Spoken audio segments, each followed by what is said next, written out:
여러분 안녕하세요. 오롱장입니다. 오늘 좀 하고 싶은 얘기 있어서 또 켰습니다. 제가 대선 전에 말씀드렸던 내용들 몇 가지만 정리해 볼까요? 그리고 제가 뭐 자꾸 어필드려서 귀찮은 분도 계실 건데 저는 의견을 바꾼 적이 없고 그대로예요. 그대로입니다. 틀린 부분이 나오긴 하는데 어쩔 수가 없고요. 저도 어떻게 말씀드렸냐면은 대선이 끝나고 나서 변할 건 없다라고 말씀드렸는데 솔직히 그 말씀은 드렸죠. 수업 시간에.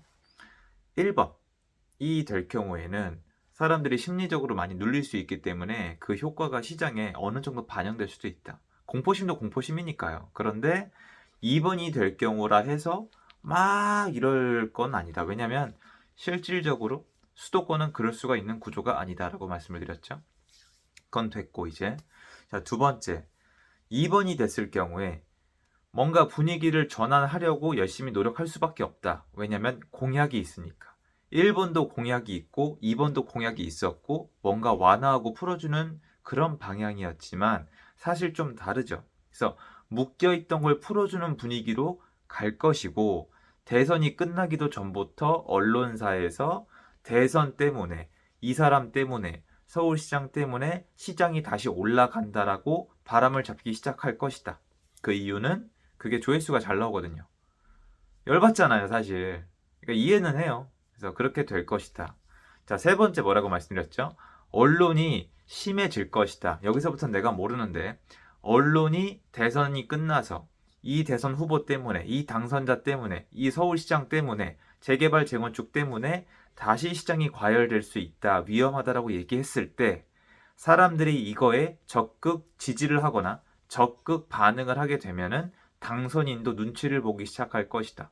초기의 분위기가, 그러니까 초반에 지지율을 많이 높이고 시작을 해야 되거든요, 여러분. 근데 초반부터 지지율이 낮아요, 지금. 어쩔 수가 없어요. 근데 사람들이 이제 더 이상 안 속아. 그딴 얘기가 어디 있어. 시장은 이미 개판이야. 이거 당선인이나 서울시장 때문이 아니라 재개발, 재건축 같은 얘기가 아니라 시장이 워낙 망가져 있으니까 문제야. 시장을 빨리 고쳐주세요. 이쪽 목소리가 더 크게 되면 어떻게 돼요?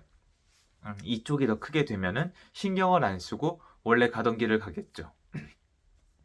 원래 가던 길을 가도 문제가 뭐예요? 야당이 172석 쉽지 않죠. 그 와중에 이 다음에 지방선거 총선 쭈르륵 남아있죠. 굉장히 중요합니다. 근데 문제가 뭐가 생겼죠? 그렇죠. 청와대를 옮기고 용산 얘기를 하면서 부동산 부분에 대한 문제가 두각을 받고 있고 이슈가 되고 있고 또 여기에 언론과 각종 다양한 의견이 섞이면서 부동산을 자극시키고 있다는 얘기가 나오고 있죠. 그럼 여러분 어떻게 행동하시겠어요? 저라면 몸을 좀 사릴 것 같은데요. 마침 이제 슬슬 기사가 나오더라고요. 뭐냐면 공약 중에서 일부는 채택을 하고 일부는 좀 변동사항이 있을 수도 있다는 기사가 나왔던데 저는 개인적으로 약간 실망을 하긴 했습니다. 근데 제가 이런 얘기를 하면 참 조심스러운 게 뭐냐면 이미 5년 동안 여러분 5년 동안 사회가 분열된 거를 저 같은 사람 한 명이 의견을 낸다고 다시 접붙일 수는 없어요. 무조건 다 나쁜 건 아니란 말이에요. 5년 동안 사람들이 분열이 되고 의견이 나뉜 거는 그게 무조건 나쁘다, 선동이다 하는 게 아니라 그럴 만한 이유가 있으니까 서로 갈라쓴 거예요.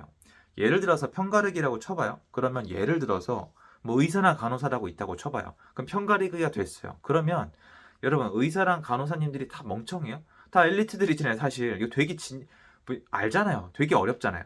영리한 분들이 편이 만약에 갈렸다고 쳐요. 여긴 갈리진 않는 걸로 저는 알고 있는데 갈렸다고 쳐요. 그럼 이분들도 영리한 분들이기 때문에 이유가 있는 거예요. 다 이유가 있는 건데 지금 제가 이 얘기를 하면 어떻게 갈려 있냐면은 이것도 부추긴다. 그러니까 너는 너 같은 투기꾼들은 지금 규제 풀어달라는 거지 빠져나가려는 거지 네 돈 벌라는 거지 뒤에 설거지 시키려는 거지 이게 솔직한 마음이에요. 지금 대선의 결과 때문에 그 얘기를 못 하시는 것 뿐이지 지금 규제를 풀어준다 아니면은 그러니까 국민의힘에서 대선 후보가 당선이 됐다라고 얘기를 하면은 그거에 약간 분위기가 눌려서 그렇지 기본적인 마인드는 투기꾼들의 세상이 왔다. 다주택자의 세상이 왔다. 이제 부동산 더 폭등한다. 없는 사람은 다 죽어난다. 노예의 삶이다.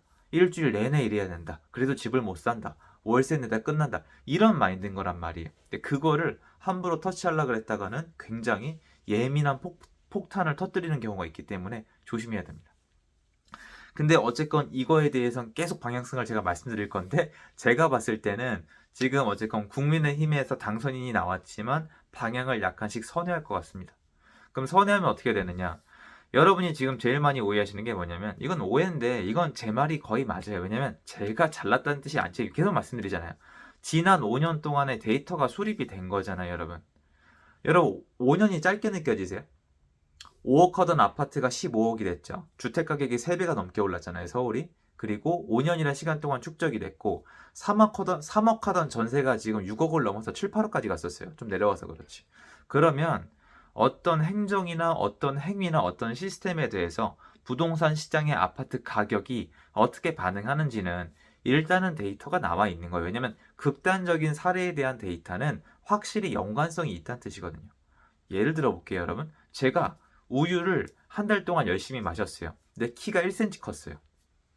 모르죠. 그냥 키가 컸다는 사실밖에 없는데 1cm가 남들보다 더 큰 건지 남들보다 못 큰 건지 내가 안 클 건데 큰 건지 모르잖아요. 그런데 남들이 다 1cm 크는 동안에 제가 한 달 동안 우유를 먹었더니 키가 20cm가 큰 거예요. 여러분, 그러면 한 달 동안 우유를 먹으면 키 크는 효과가 있을까요? 없을까요? 이런 경우에는 한 달 동안 우유를 마시면 키 크는 효과가 있다고 얘기해도 되는 거기 때문에 제가 지금 과감하게 말씀을 드리는 거예요. 부동산을 규제를 풀고 다주택자가 유입을 시키고 세금을 풀어줘서 투기판을 만들어 놓으면은 그 판이 만들어지는 동안에는 부작용이 생겨요. 맞아요. 옛날 투기꾼들 빠져나갈 수도 있고 또 새로운 투기꾼이 생길 수도 있고 돈 버는 사람들이 나올 테고 또 어떻게 보면은 기회를 놓친 분들이 또 나올 수도 있기 때문에 또 아수라판이 되겠죠. 맞아요. 맞는데 제가 계속 강조드리잖아요. 제발 넓게 보자고요. 과거를 잊지 말자고요. 자, 그러면 규제 안 풀고 지금 이대로 가면 어떻게 될 것 같은데요? 지금 이대로 쭉 가면 옛날 규제 끌어안고 그대로 쭉 가면 다주택자가 다 죽고 집 없는 서민은 웃고 살고 집값은 쭉 내려갈 것 같으세요? 꿈 깨세요. 절대 그렇게 안 돼요. 이대로 가면 계속 올라갑니다, 여러분. 그 올라간 돈을 정부가 가져가냐, 개인이 가져가냐, 이거의 차이지만 어쨌건 집 없는 분들이 집을 마련하는 건 점점 더 멀어질 수밖에 없어요. 왜 그러냐고요? 생각해 보세요, 여러분. 아주 쉽습니다. 다주택자들 억눌렀죠. 그 다음 어떻게 했어요? 1주택자들 억눌렀죠. 그 다음 어떻게 했어요? 전세입자들 억눌렀죠. 그 다음 어떻게 했어요? 월세입자들 억눌렀죠. 그 다음 어떻게 했어요? 지금 무주택자도 힘들어요. 대출 안 나오잖아요. 쭈르르르르기예요. 안 느껴지세요? 다음은 여러분 차례라니까요. 이대로 쭉 가면 어쨌건 세금은 많이 거치고 다주택자들은 힘들겠지만 시장엔 좋을 게 하나도 없어요. 정상으로 돌려야 돼요. 거래량부터 정상으로 돌려야 되는데 그 과정에 있을 수밖에 없는 그 과정에 있을 수밖에 없는 이유는 여러분 지난 5년 동안 개판을 쳐놨기 때문이라니까요. 그 5년 동안 부동산 정책이 잘 됐다고 생각하시는 분들은 도대체 무슨 마인드예요? 이게 제정신이세요? 있더라고요. 아니 여러분 기준이 뭔데요 도대체? 5년 동안에. 그러니까 여러분 옆집에 여러분보다 잘난 사람이 세금을 많이 내서 쌤통이다 이거예요? 그런 분들한테 국가를 맡기면 어떻게 되겠습니까? 망하죠. 혼자 망하시라는 거예요. 시장을 정상으로 돌려놔야 신혼부부, 무주택자들, 월세입자, 전세입자, 집을 사고 싶은 사람들 이거 잊지 마세요. 그리고 집으로 임대사업하고 싶어하는 다주택자들까지 전부 다 시장에서 원활하게 돌아가요. 시장은 이렇게 다양한 수요와 공급이 있어요. 40년 동안 이렇게 돌아왔어요. 여러분이 살고 있는 전셋집, 여러분이 살고 있는 월세집, 다주택자가 제공한다는 사실 절대 잊지 마세요. 불변의 진리예요. 나라에서 제공하는 거 아니에요. 얘네 때문에 집을 못 샀다?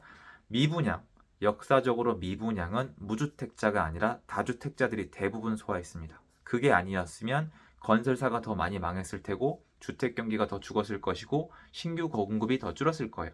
사실 그만큼 신규 공급이 줄어들긴 했어요. 뭐 둔촌주공은 어떻게 될지도 모르겠습니다. 근데 그거는 그것 때문이 아니잖아요. 그래서 여러분 앞으로 어느 쪽 방향으로 갈지는 아무도 모르고 제 채널 사이즈가 여러분한테 그런 언론에 영향을 줄 정도는 아니에요. 그런데 이대로 계속 간다면 부동산 규제를 푸는 걸 떠나서 시장을 정상화시키는 과정은 점점 더 오래 걸릴 거예요. 그런데 문제가 뭐예요? 임대차 3법의 부작용은 지금 얼마 안 남아서 다시 한번 나올 걸로 많은 분들이 전망하고 있는데 그때 만약에 시장이 여전히 비정상적이고 기능을 못한다? 그러면 더 큰 혼란이 올 수도 있다고 저는 생각을 하거든요. 그래서 많은 분들이 좀 생각을 해봐야 되는 타이밍이라고 생각을 해요. 부작용이 있을 수 있지만 여러분 사람이 다쳤어요. 다쳐서 치유를 하는데 그 과정이 기쁘기만 합니까? 치유하는 과정도 아프죠. 당연한 거 아니에요? 왜 근데 여러분 치유할 때 아프죠. 재활 훈련할 때 아프잖아요. 근데 목적이 뭐예요? 안 아프려고 하는 거잖아요. 근데 계속 뒤로 미루면 어떻게 돼요? 계속 뒤로 미루면 그럼 장애인이 되는 거죠. 기 기형적인 시장이 돼 가는 거예요. 그래서 많은 분들이 그걸 좀 알아주셨으면 합니다. 근데 어쨌건 제가 얘기했던 것 중에서 지금 틀어진 게 뭐냐면은 청와대 이전 문제 플러스 알파로 부동산 문제가 결합되면서 눈치를 보기 시작한 것 같아요.